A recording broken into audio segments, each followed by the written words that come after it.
rencontre et en douceur, notre prochaine conversation, c'est donc les ODD au Canada. Comment les ODD permettent-ils de progresser ensemble?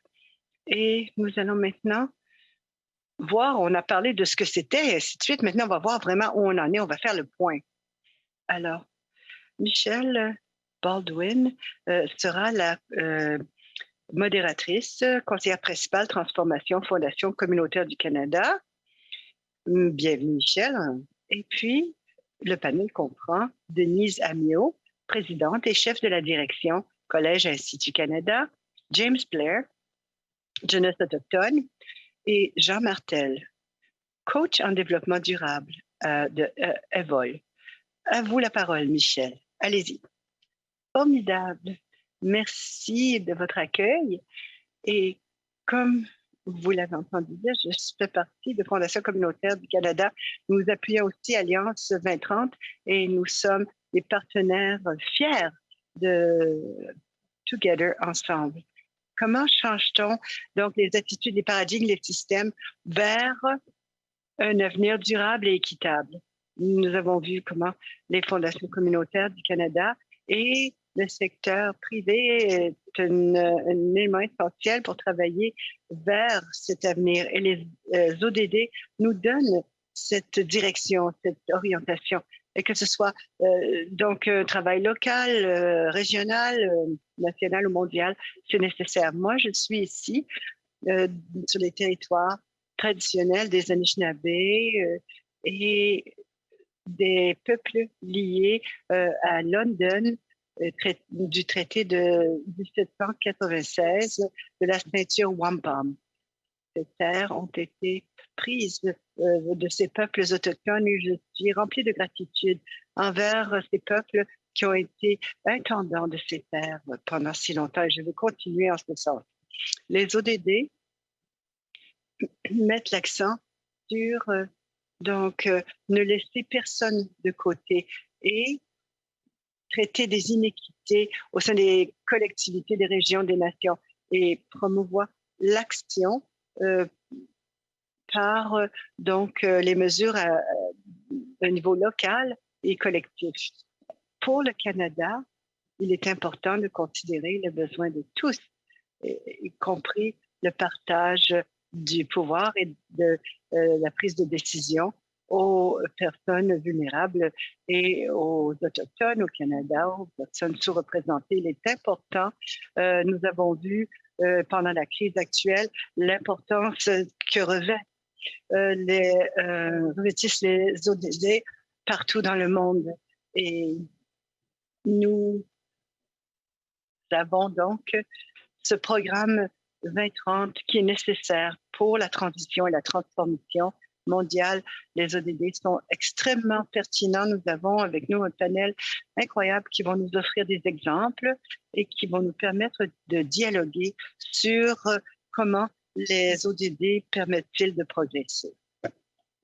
Chaque panéliste aura des perspectives différentes et ça donc, nous permettra de voir comment on peut apprendre l'un de l'autre, comment on peut se faire écho également. Alors, allez-y, n'hésitez pas à inclure dans le chat vos réflexions, vos questions, vos commentaires.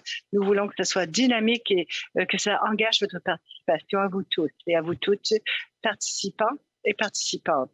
Alors, j'accueille nos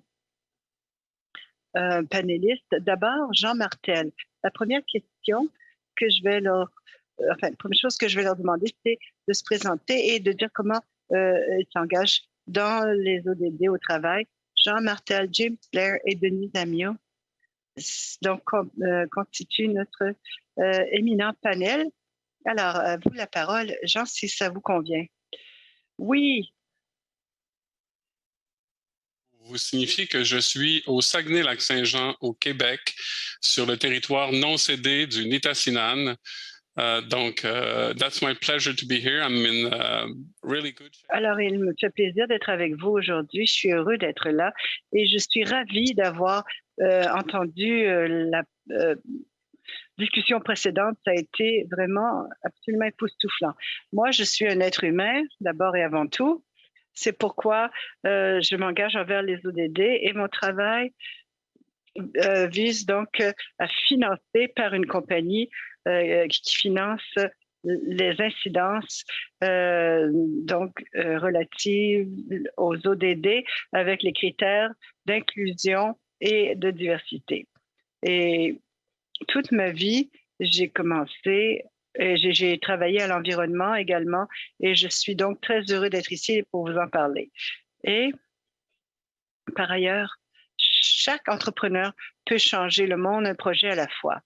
Et c'est ce dont je vais vous parler aujourd'hui. Merci de m'accueillir. Merci, Jean. J'adore cela. Votre citation, j'y tiens. Alors, James. Bonjour, Michel, merci. Je m'appelle James Blair. Je suis de la Première Nation Mi'kmaq, Nouvelle-Écosse.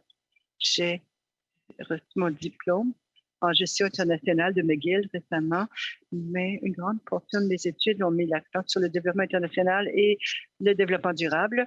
Donc, je serai fort intéressée par ce que Jean va avoir à dire sur les entrepreneurs après. D'avoir obtenu mon diplôme, j'ai travaillé comme chercheur donc sur le conseil traditionnel Mi'kmaq et je voulais explorer comment ça avait fonctionné dans le passé, quel était un rôle actuel dans le cadre de la structure Mi'kmaq. Alors, il s'agit vraiment pour nous de l'ODD 16, plus précisément, pour avoir des institutions solides et efficaces qui soient mieux équipées pour réduire la pauvreté et la faim au Canada et partout dans le monde.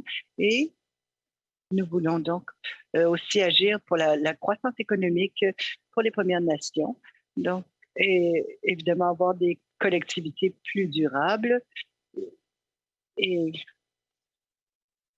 nous voulons être en première ligne des questions de diversité et de respect de la vie sur Terre comme dans les eaux. Et il est donc nécessaire d'intégrer tous les objectifs. Et j'aimerais parler des zones de conservation autochtones. Je crois que la conservation est une clé pour agir sur le changement climatique parce que ça accroît la résilience et protège donc les réserves de carbone séquestrées. Et à chaque année, on peut voir donc les incidences du changement climatique qui dévastent nos collectivités au Canada, particulièrement cette année. Je crois que plusieurs d'entre nous se sont rendus compte que ce n'est pas un enjeu que nous ne ressentirons pas. Nous avons vu des feux de forêt, des inondations, des sécheresses, des vagues de chaleur absolument inégalées.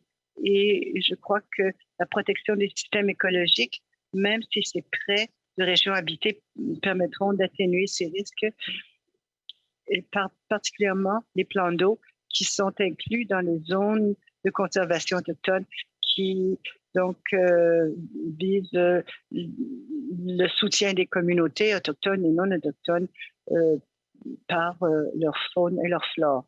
Nous pouvons exploiter ce modèle ailleurs et ça peut être utilisé partout dans le monde. Je voudrais mentionner que les personnes autochtones travaillent déjà pour la protection de 80% de la biodiversité mondiale qui se trouve sur leur terre, qui pour la plupart est contestée. Et il faudrait créer donc des mécanismes respectés par la loi pour donc pouvoir conserver ces eaux et ces terres. Merci, James. Moi, la gouvernance, ça m'intéresse beaucoup. J'aimerais donc en apprendre davantage sur ce que vous faites. Et on m'a parlé l'autre jour d'une structure de gouvernance. Je fais partie d'un CA local autochtone et donc ça fait partie de notre plan stratégique. Mais parfois, on indique que ces structures sont les nôtres, mais si on se tourne vers les façons dont les peuples autochtones s'organisent et se structurent, on peut en apprendre beaucoup. Merci d'avoir parlé de cela. Denise, qu'en est-il de votre côté? Denise, il faut activer le micro. OK. Les amis,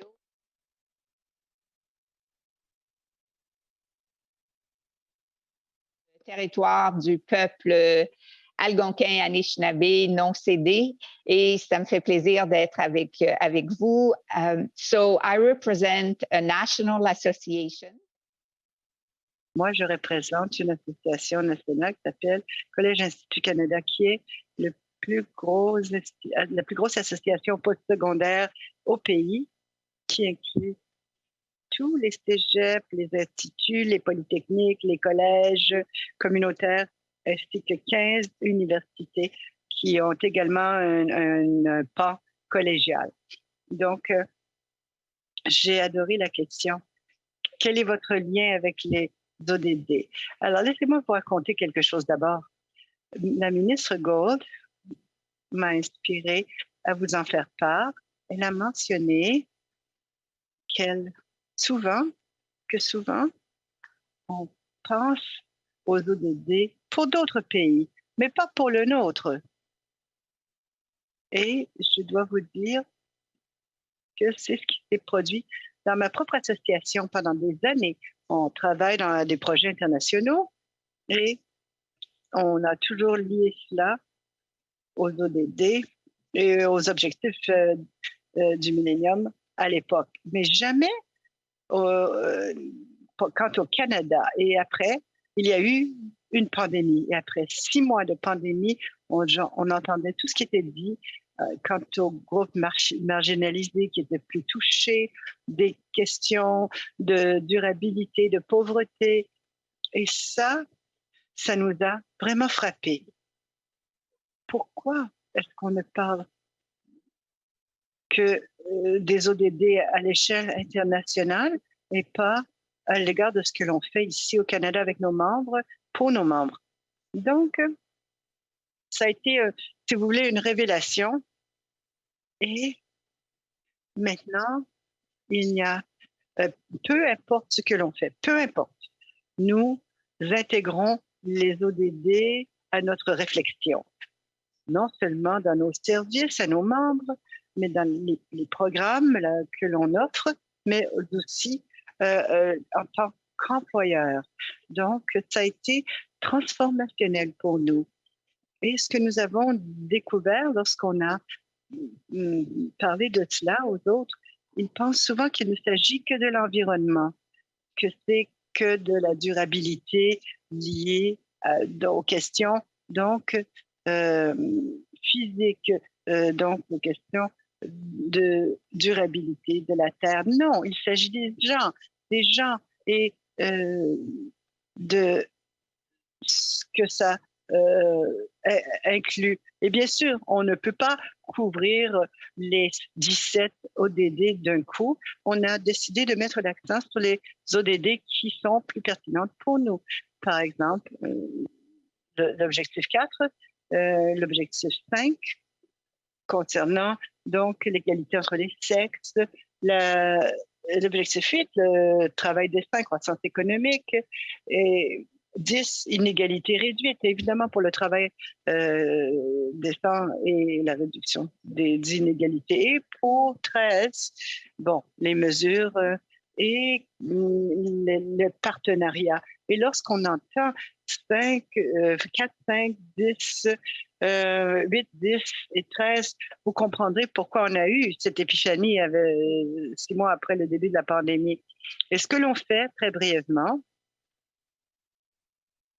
c'est que nous avons donc des services éducatifs pour les projets d'emploi dans 15 pays du monde. Je ne les énumère pas, mais chacun de ces projets contribue aux 17 ODD, et ça, c'est très important.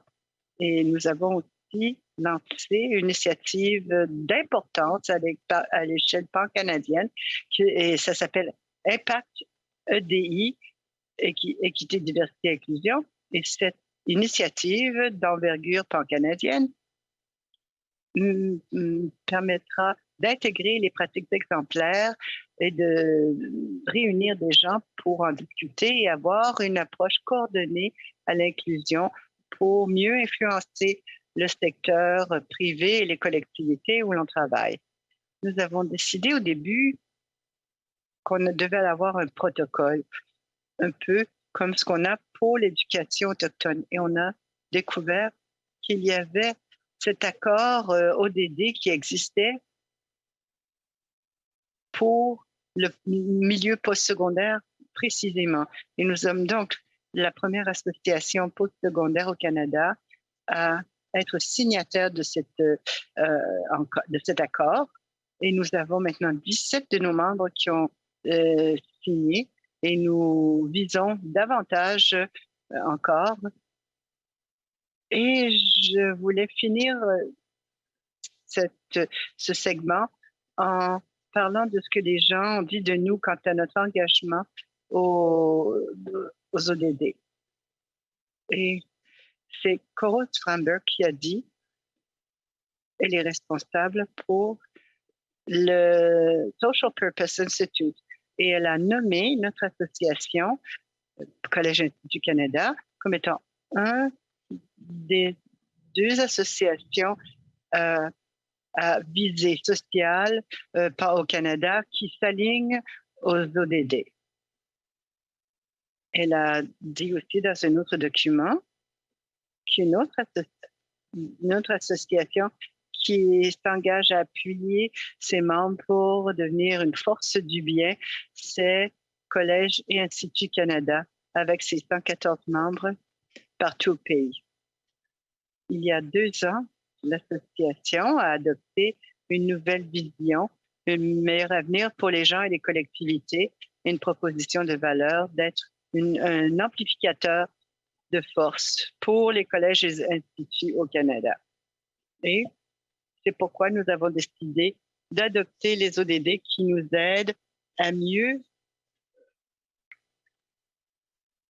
concrétiser notre vision de meilleur avenir pour les gens et les collectivités. Merci beaucoup, Denise. Vous avez parlé de sortir du contexte mondial uniquement et de mettre l'accent aussi sur le contexte canadien avec Fondation communautaire. C'est ce que nous faisons aussi. Et on a vu comment Fondations communautaires ont été en mesure d'utiliser le cadre d'identifier des priorités et de décider donc d'indicateurs pour pouvoir prendre le pouls de ce qui se passe dans la communauté et comme pour pouvoir influencer donc les choses. Et lorsqu'on pense au local à global, et ce qui est nécessaire pour la transformation, et James, je vous poserai la question, comment aller plus loin que le statu quo, les approches conventionnelles pour en arriver à des changements véritablement transformationnels et comment les ODD peuvent-ils aider pour atteindre ces objectifs?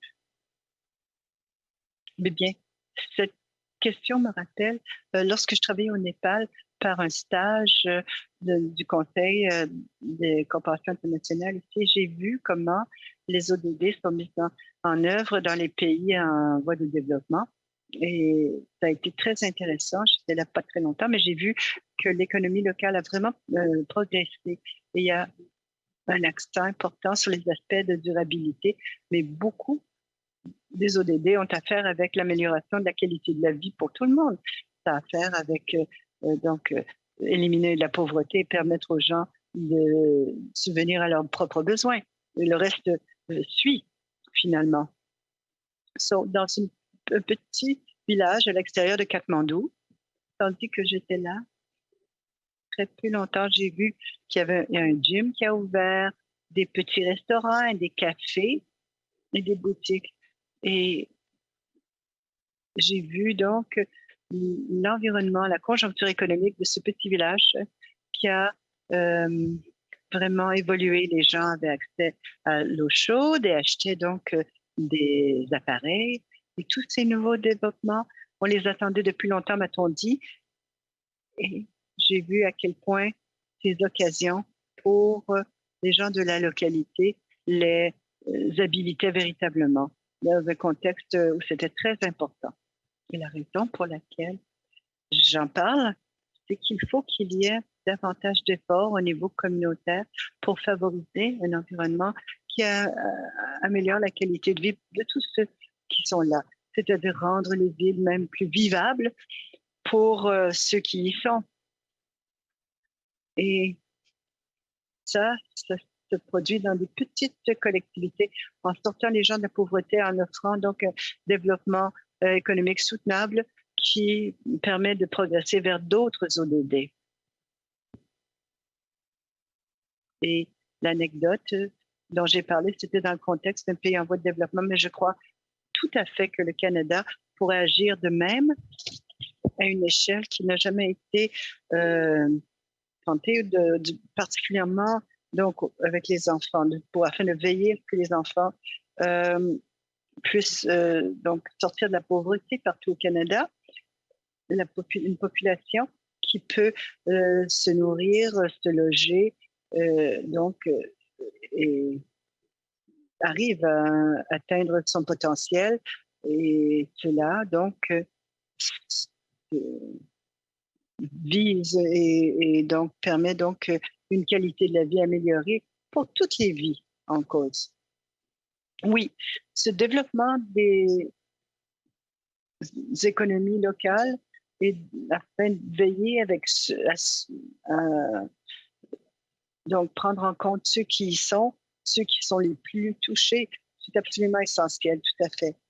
Denis, les gens par la suite, mais James, si vous voulez donc faire écho à ce que James a dit, n'hésitez pas et rappelez-vous que vous pouvez poser des questions dans le clavardage de chat et on aura le temps d'y répondre tantôt. Denis, oui, je vais commencer en mentionnant la carte que vous voyez en arrière-plan ici. Vous aurez reconnu que c'est la carte du Canada et peut-être que vous vous demandez quels sont ces petits points bleus. Ce ne sont pas des moustiques, il s'agit de tous nos membres partout au pays. C'est géolocalisé et nous pouvons dire que 95% des Canadiens vivent à l'intérieur de rayons de 50 km d'un de nos campus. Donc, c'est une demi-heure de voiture ou peut-être une heure en bicyclette. Et ça veut dire que 86% des peuples autochtones vivent dans un rayon de 50 km de ces points. Ça c'est très puissant, ça. Et je vous ai parlé de l'épiphanie que nous avons donc vécue. Mais une chose que je ne vous ai pas dit lors de cette révélation, c'est qu'on a aussi vu un rapport de ce que le Canada faisait au point de vue des ODD. Et on était heureux de voir certains résultats, mais très malheureux quant à d'autres points. Et on échoue sur plusieurs plans et on s'est dit, est-ce qu'on n'a pas un rôle à jouer? Comment peut-on donc favoriser la transformation? J'illustre par 3 lettres. L'inspiration I, A pour la redevabilité et M pour la mobilisation, IAM. Et James a dit qu'il fallait veiller à ce que tous les enfants donc, puissent bien s'alimenter et sortent de la pauvreté. Les jeunes, donc c'est la mobilisation vers quoi il faut se tourner. Les ODD sont une inspiration, un cadre d'éléments à atteindre et sur lesquels on doit collaborer pour veiller à favoriser des changements positifs pour les gens, les collectivités, la planète. Et ça, c'est l'inspiration. L'élément de redevabilité veut dire que lorsque on signe l'accord ODD, on maximise l'impact de ces efforts, on partage les connaissances et on s'engage à faire davantage et on se tient l'un l'autre redevable. Et la partie M, mobilisation, les ODD sont un outil de mobilisation collective. Chacun peut jouer un rôle, chacun est important là-dedans. Et je vais vous donner un exemple lié à la durabilité. au cours du dernier jour de la Terre, nous avons décidé de nous engager à l'égard de la carboneutralité, car vous savez qu'il n'y a pas d'avenir sans cela. Nous avons donc décidé de faire donc un serment de carboneutralité au nom de tous nos membres qui se trouvent dans 670 endroits au pays. Nous avons fait le serment d'atteindre la carboneutralité sur le campus d'ici 2050. Et ça, c'est un exemple bien tangible. Et c'est IRM, c'est un exemple vraiment dont on peut se rappeler. Inspiration, redevabilité, mobilisation, oui, tout à fait. Alors, Jean, oui, merci. Bon, tout le monde vraiment m'épate et la discussion est vraiment inspirante. Et je vais vous raconter quelque chose. Une petite anecdote concernant la durabilité. J'ai travaillé depuis 20 ans dans l'industrie, pendant 20 ans dans l'industrie de la pomme de terre. Un des défis, c'est donc de laver donc les pommes de terre, mais c'est facile à comprendre, mais ça prend beaucoup d'eau.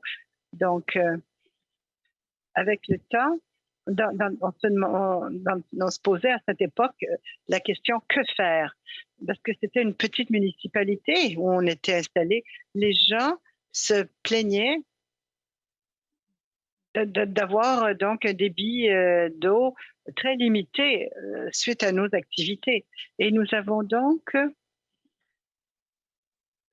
décidé que nous devions travailler ensemble pour y voir. Et nous avons décidé peut-être plutôt que d'avoir donc un plan mondial, global, où on peut se perdre, ça ne convenait pas à nos objectifs. Et l'important, c'était de voir le fait que c'était une urgence. Et nous sommes tous des êtres humains. Et dans toute notre évolution, nous savons que l'être humain a été vraiment fort quant à l'adaptation. Mais on sait aussi que s'il n'y a pas urgence, on ne fait rien. Et nous en sommes maintenant au point où l'urgence est évidente. Et pour revenir à mon exemple, en affaires, enfin, il y avait un sentiment d'urgence dans la gestion de l'eau pour le lavage des pommes de terre. Et je me suis donc penchée là-dessus. Moi, je ne connaissais pas, en fait, je ne pensais pas aux ODD à ce moment-là. Je voulais simplement améliorer les choses pour ma collectivité. Je pourrais continuer, mais le deuxième point, c'est que pour moi, c'est l'éducation. Nous devons comprendre les schémas et les éléments relatifs à la durabilité et éviter de parler uniquement de l'environnement, mais on ne peut pas l'éviter parce que depuis 300 ans, on met l'accent sur l'économie, sur le bénéfice. Et c'est pourquoi nous en sommes où nous en sommes. Il faut équilibrer les choses. Il faut se tourner davantage vers l'environnement pour les terres et les gens, mais on ne peut pas faire cela trop rapidement. Il faut donc viser l'éducation, l'information, comprendre où nous en sommes et quels sont nos plans. Et mon dernier point, c'est le coaching. Moi, je travaille pour Evol au Québec. C'est l'ancien Famessor. Famessor voulait aider les femmes à avoir accès à l'entrepreneuriat. Et nous financions des projets. Je n'y étais pas à l'époque, mais on finançait des projets en affaires pour permettre aux femmes d'être davantage indépendantes et favoriser le bien-être de cette collectivité. Et en 2020, juste avant la pandémie, les choses ont commencé à être gérées différemment. Et on a dit, que peut-on faire avec les ODD? Comment pouvons-nous élargir les incidences sur la société? Et c'est là où l'EDI entre en jeu et l'équité, la diversité et l'inclusion. Et Evol est devenu une évolution de FAMESA et c'est là où j'entre en jeu en tant que coach en matière de durabilité pour en développement durable, pour favoriser cela chez les collectivités. Le premier critère étant d'avoir un engagement de respecter, à contribuer à au moins un des 17 ODD.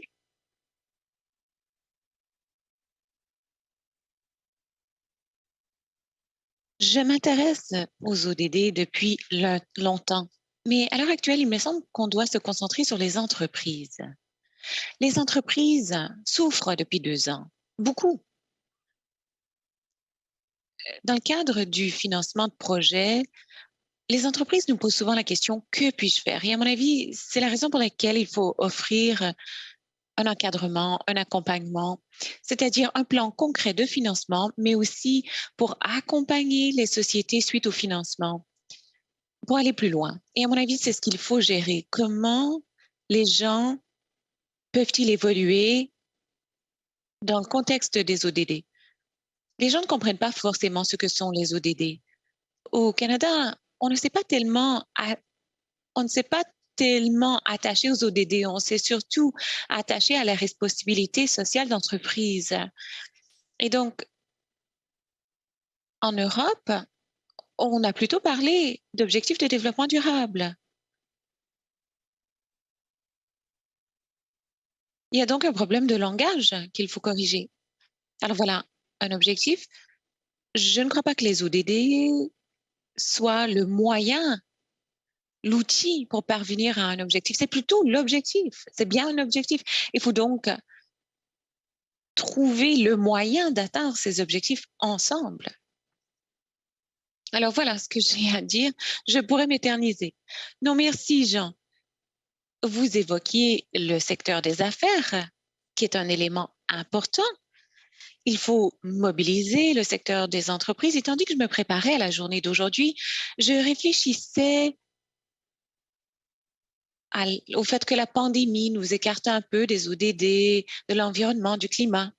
Et avec la guerre en Ukraine, on est tiraillé un peu. Notre attention doit se départager, ce qui me mène à une question sur la collaboration intersectorielle. Comment peut-on mousser l'intérêt pour la durabilité? Provenant du secteur philanthropique, on a vu comment, pendant la pandémie, on a pu rapidement évoluer du point de vue de la philanthropie. La philanthropie d'hier n'est pas celle de demain. Et donc, comment peut-on faire évoluer les systèmes et les modèles pour avancer? Et donc, dans l'esprit de ces ODD, vous savez, les ODD sont un point d'ancrage pour nous tous. Alors, je commence par vous, Denise. Comment collaborer afin de nous concentrer ensemble sur un secteur ou alors, selon vos intérêts, comment le secteur peut travailler avec les citoyens.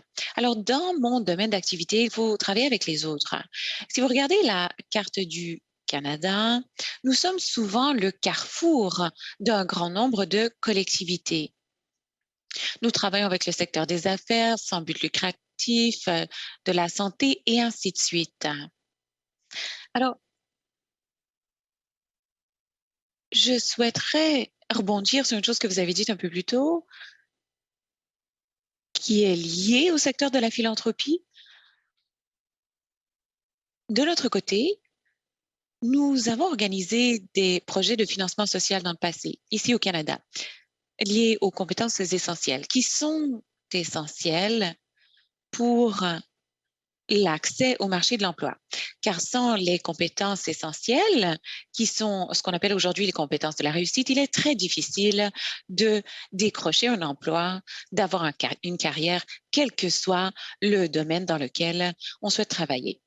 À présent, nous envisageons d'utiliser notre expérience pour le financement social afin de l'appliquer à l'échelle internationale afin de déterminer ce que l'on peut faire à l'échelle nationale comme internationale pour aider les personnes qui ont perdu leur emploi.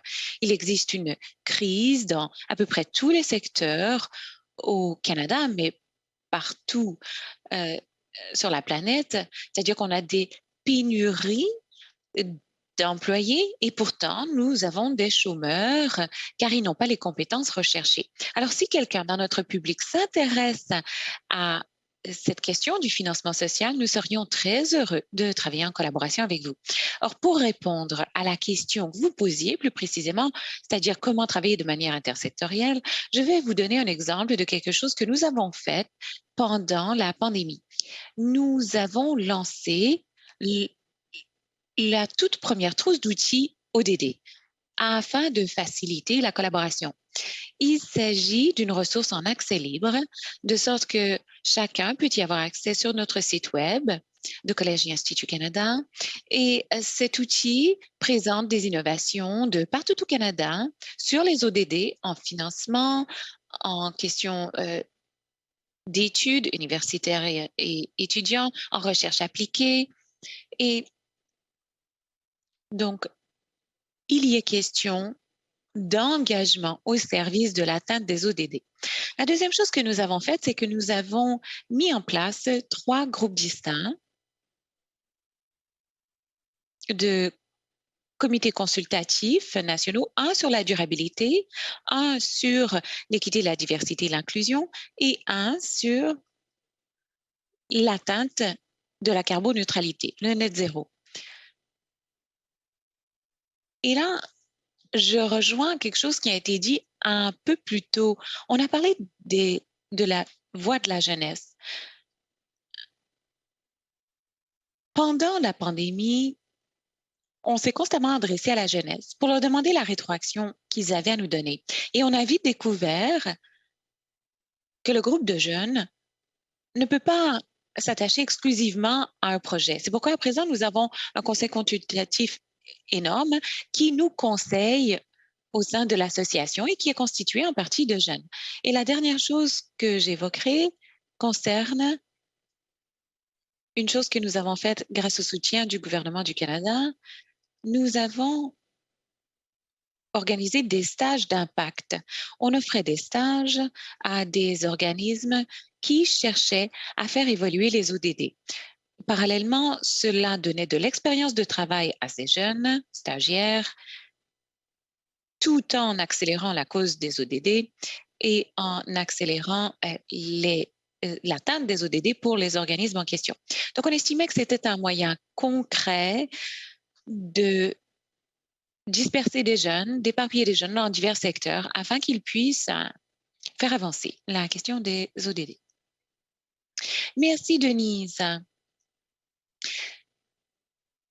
James, je crois que vous avez un exemple concret à partager. Oui, merci. Je suis très heureux de parler de collaboration et des engagements en matière de durabilité des ODD en général. Je crois que les gouvernements autochtones sont très bien placés pour jouer un rôle dans le domaine. Nous le savons, le Canada est un pays riche en ressources, un vaste territoire, et ces ressources se trouvent souvent dans des collectivités autochtones.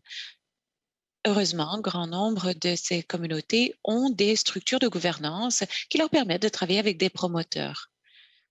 Les promoteurs étant des exploitants de mines, des personnes qui s'intéressent à la foresterie, donc des activités industrielles intensives nécessaires, oui, mais qui ont certainement un impact sur la durabilité. Les communautés des Premières Nations se penchent sur des ententes qui permettent d'assurer la viabilité des projets et la viabilité de la collectivité. Ces ententes sont des ententes contraignantes relatives à des projets précis qui établissent comment le projet sera exploité, quels sont les rôles et responsabilités à la fois du promoteur et de la communauté autochtone, quels sont les avantages en place de part et d'autre. Et cela permet de veiller à ce que à la fois le promoteur et la communauté autochtone tirent parti de cette activité économique. Il y a toujours un aspect de cette entente qui renferme des mesures précises qui permettent de préserver le lieu. Il peut s'agir de remise à niveau, il peut s'agir d'une conservation quelconque qui va au-delà des exigences purement législatives. Alors, je pense que cela permettra aux communautés autochtones de se concentrer sur des retombées économiques grâce à ces ententes. Je le disais, ces ententes vont bien au-delà des emplois symboliques. Il y a des bourses, entre autres, pour les études, mais il y a aussi d'autres formes d'avantages, dont des transferts en espèces, mais aussi une participation autochtone à des projets de grande envergure. Cela représente généralement plus de 20 millions de dollars et cela peut représenter même jusqu'à des centaines de millions de dollars. Donc, une véritable richesse qui est offerte aux communautés autochtones. Et ces ententes permettent aussi, je le rappelle, de protéger les zones concernées. Alors, à mon avis, il s'agit d'un rôle important pour les communautés autochtones qui cherchent à obtenir un plus grand engagement de la part des secteurs industriels. Merci, James. Vous savez, ce que j'ai entendu dire au sujet des ODD, c'est que souvent les ODD ne tiennent pas compte de la réconciliation avec les populations autochtones. Votre exemple est donc éloquent. Il s'agit d'un moyen de collaborer afin de tenir compte de la réconciliation. Jean, à présent, je vais vous poser une question dans la même veine concernant l'équité et la souveraineté qui sont essentielles à la conversation, à savoir comment les ODD intègrent-ils la souveraineté, qu'est-ce qui manque à l'appel et il y a aussi une question qui s'adresse à vous, Denise, dans la boîte de clavardage. Alors, je vais vous proposer d'y réfléchir. Est-ce que la carboneutralité comprend le dessaisissement des combustibles fossiles pour chacune des organisations concernées? Un rappel, nous avons un peu de temps prévu pour vos questions après ces interventions. À vous, Jean, concernant l'équité et la souveraineté. Intéressant.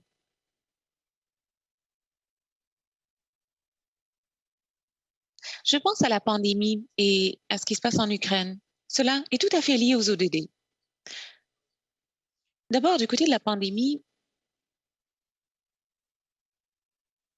on peut certainement souligner qu'il s'agit de l'ODD 4, la santé.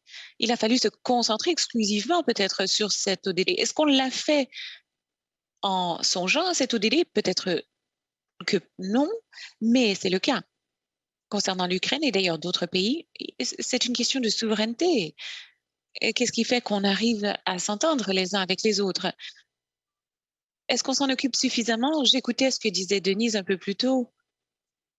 Je me disais, elle était à l'extérieur, elle voyait tout, elle est à présent à l'intérieur du pays et elle a un autre point de vue.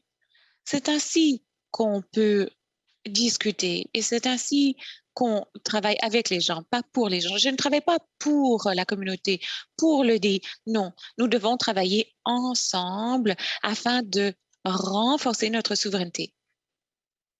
En ce qui me concerne, l'autonomie et la souveraineté vont de pair avec la sécurité. Sécurité alimentaire, accès à des soins de santé, aide à l'exportation, afin que l'on puisse être concurrentiel, surtout lorsque on se livre une concurrence parfois inégale entre pays. Alors, il faut penser local et agir mondial. On peut perdre la tête en le faisant. Donc, il s'agit pour nous, enfin, comment dire, j'espère que si chaque pays travaille à améliorer la situation de sa population, à améliorer ses systèmes, en se concentrant sur les objectifs, mais les moyens de les atteindre. Par exemple, si les autochtones sont mis de côté, il faut y travailler. Il faut trouver un moyen de faire cadrer les questions autochtones avec les ODD. nous devons travailler ensemble, guérir ensemble, très certainement au Canada. Et les ODD sont un moyen de parvenir, c'est imparfait, très imparfait, mais on peut toujours les améliorer. Merci, Jean. James, voulez-vous rebondir là-dessus? Et ensuite, je reviens vers vous, Denise, pour la question de la carboneutralité. Concernant cette question, eh bien, évidemment, ça me rejoint particulièrement du point de vue de la souveraineté autochtone. Je pense que les communautés autochtones devraient avoir le loisir de se gouverner elles-mêmes. Les ODD ne tiennent pas compte de l'autonomisation des communautés autochtones. Il s'agit d'une conversation entre le gouvernement fédéral, les gouvernements provinciaux et les communautés autochtones. Cela dit, il existe des outils à la disposition des communautés autochtones. Or, l'aspect le plus important, à mon avis, c'est que les institutions autochtones doivent être fortes. Ces institutions doivent permettre à leurs parties prenantes d'atteindre l'autonomie qu'elles cherchent. Et donc, il faut pour cela que les gouvernements acceptent de négocier de nation à nation. Et à mon avis, c'est ce qui nous permettra de réaliser les objectifs des ODD au Canada.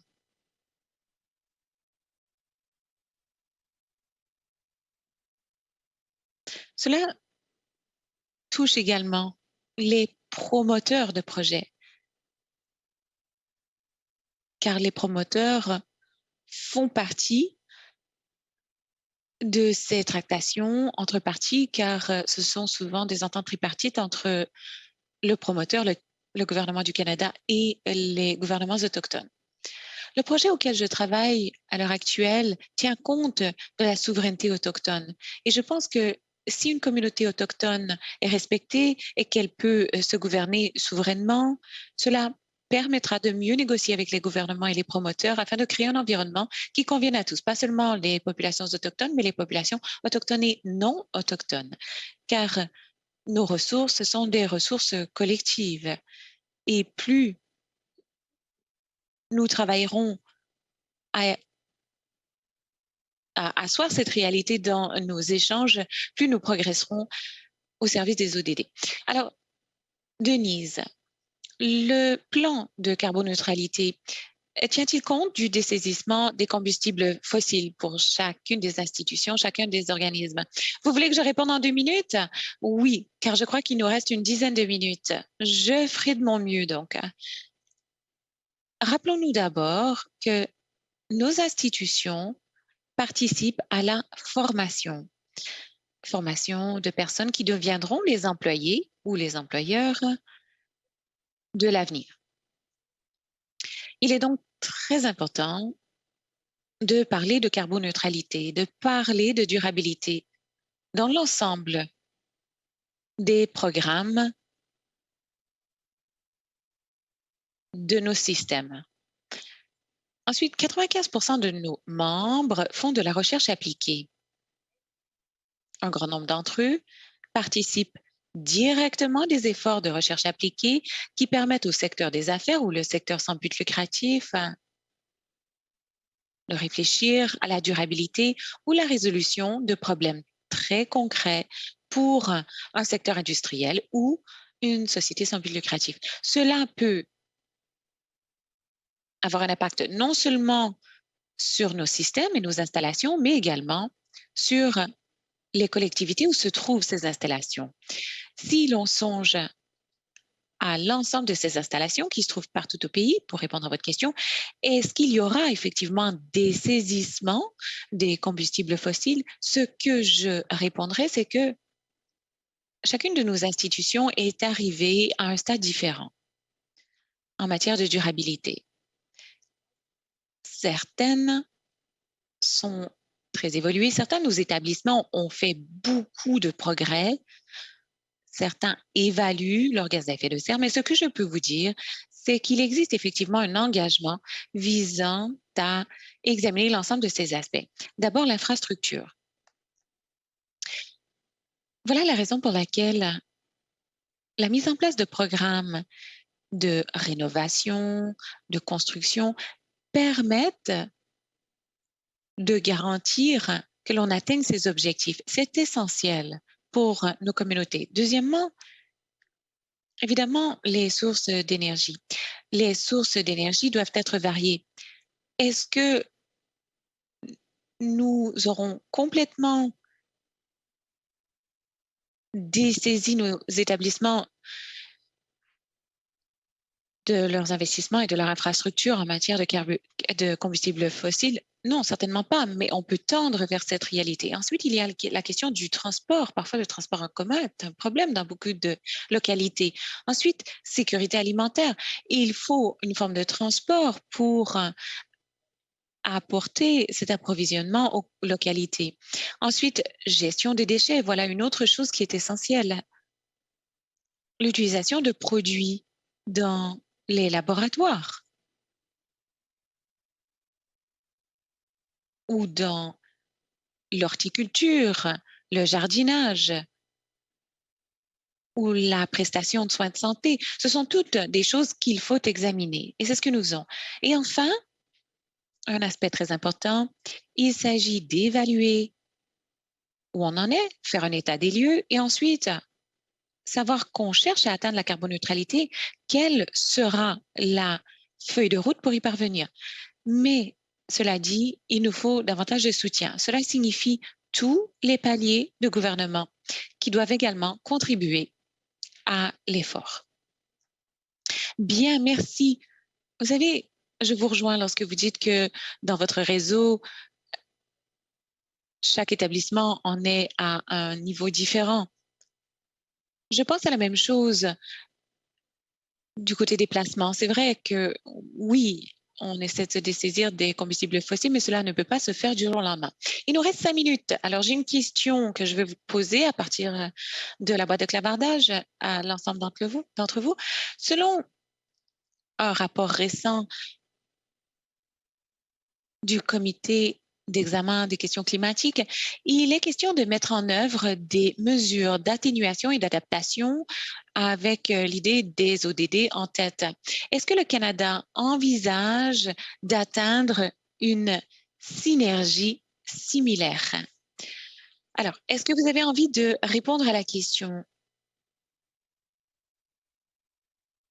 James, vous pourrez renchérir sur Jean.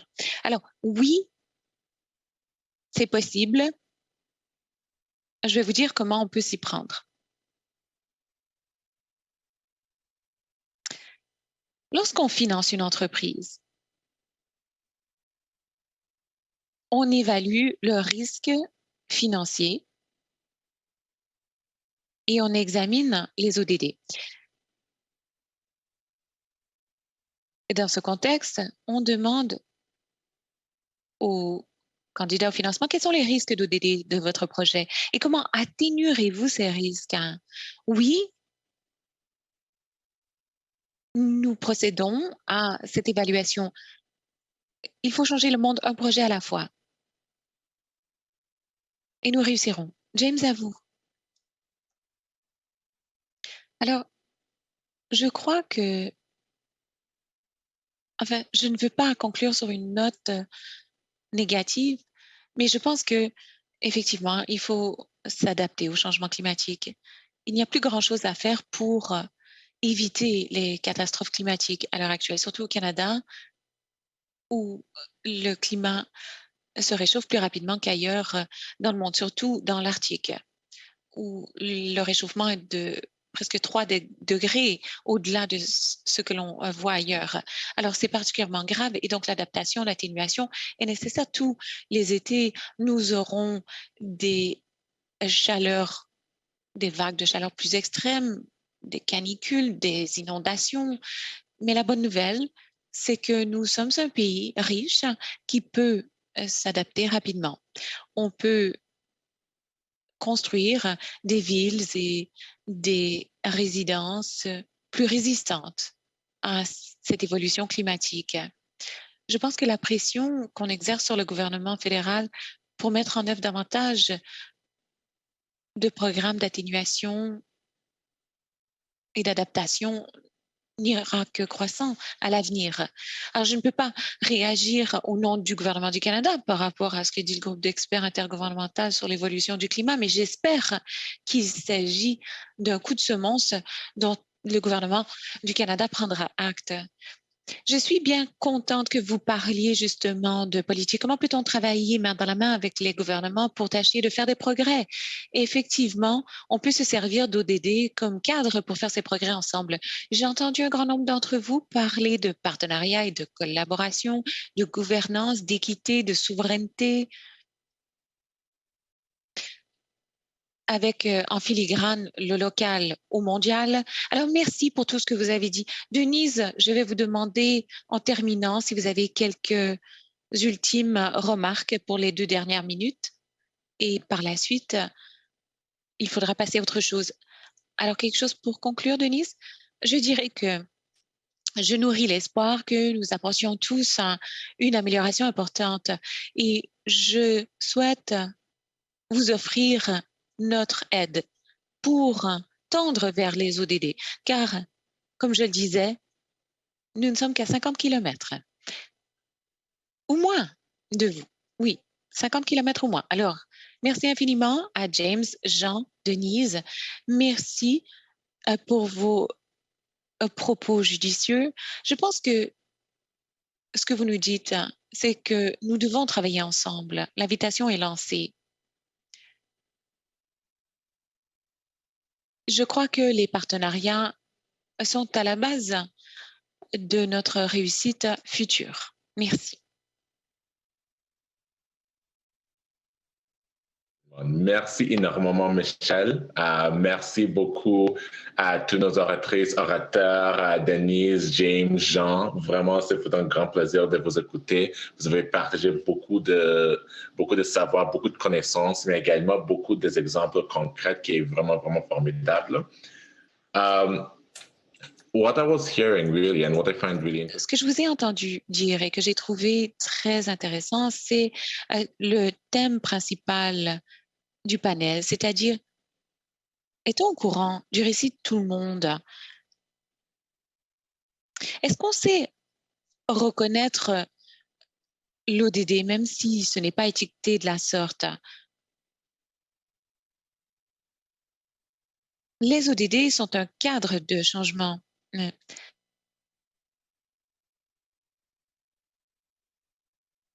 Tiens. Est-ce que vous comprenez la réalité, ou pas forcément comprenez, mais au moins, est-ce que vous connaissez la réalité que certaines identités vivent dans ce pays?